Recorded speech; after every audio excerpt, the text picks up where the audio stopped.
Let's try to understand the difference between two words. आज हम इस वीडियो में दो वर्ड्स को समझने की कोशिश करेंगे. दोनों वर्ड्स क्या है, सिमिलियर है in terms of their meaning, उनकी मीनिंग सेम है, बट सेंटेंस में जो उनका यूजेज है थोड़ा सा वो क्या है, एक दूसरे से डिफरेंट है. सो लेट्स सी, आइए देखते हैं वर्ड्स कौन से हैं and how they are used in sentences. The words are avenge and revenge. Avenge and revenge, और इन दोनों का जो मतलब है दैट इज बदला लेना या इंतकाम लेना. बदला लेना या इंतकाम लेना, किसी चीज का इंतकाम लेना या किसी बंदे से बदला लेना. ओके, सो इनके हम जो है डिफरेंस को समझने की कोशिश करते हैं.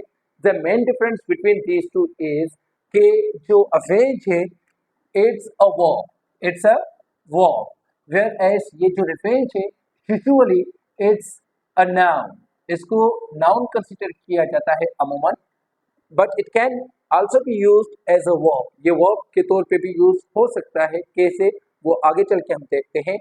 नाउ एग्जाम्पल को हम देखने की कोशिश करते हैं. She vowed to avenge her brother's death.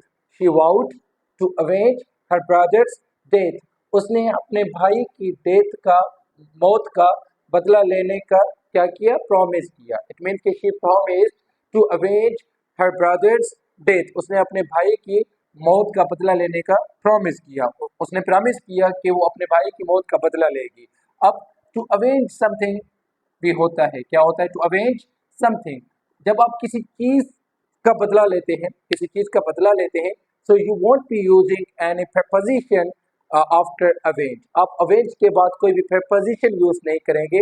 अगर अवेंज के बाद क्या आता है, समथिंग, जैसे इस सेंटेंस में है कि शी प्रॉमिस्ड या she vowed to avenge her brother's death. Now her brother's death is something. वो किसी बंदे से बदला नहीं ले रही, ले तो किसी बंदे से लेगी, लेकिन किस चीज का, जिस चीज को आप मेंशन करोगे, जिस चीज का बदला ले रहे हो उसको आप मेंशन करते हो आफ्टर अवेंज, तो you won't be using any preposition. Okay, अब he avenge himself on his wife's killers. अगर आप जिस बंदे से बदला लेते हो उसको मेंशन करते हो, then you will be using preposition on after avenge. तो आप अवेंज के बाद क्या यूज करते हो, preposition ऑन. अगर किसी बंदे से आप बदला लेते हो तो. अब example is he avenged himself on his wife's killers. उसने अपनी बीवी के कातलों से बदला लिया.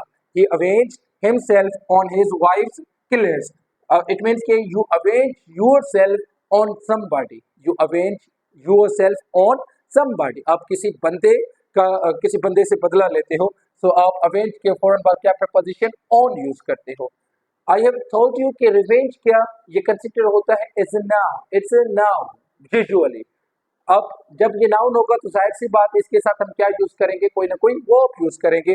तो अमूमन हम क्या यूज करते हैं, टेक. टू टेक, जैसे हम कहते हैं कि I will take my revenge, मैं अपना बदला लूंगा. I will take my revenge. अब एग्जाम्पल को देखें. He vowed to take his revenge on the man who had killed his brother. उसने प्रॉमिस किया कि वो बदला लेगा उस बंदे से जिसने उसके भाई को कत्ल किया. अब उसने अपने भाई के कातिल से बदला लेने का क्या किया, प्रॉमिस किया. To take revenge on. To take revenge के फौरन बाद आप क्या यूज करते हो, preposition ऑन यूज करते हो. मैंने आपसे ये भी कहा कि revenge can also be used as a verb. Revenge as a verb भी यूज होता है. कैसे यूज होगा, तो आप रिवेंज समथिंग के सेंस में यूज नहीं कर सकते, नहीं करोगे. You can never say revenge something. Something नहीं, किसी चीज का बदला नहीं, बट किसी बंदे से बदला लेना तो आप रिवेंज यूज कर सकते हो. जैसे इस एग्जाम्पल में था कि he avenged himself on his wife's killers. उसने अपनी बीवी के कातलों से बदला, उसने अपनी बीवी के कातलों से बदला लिया.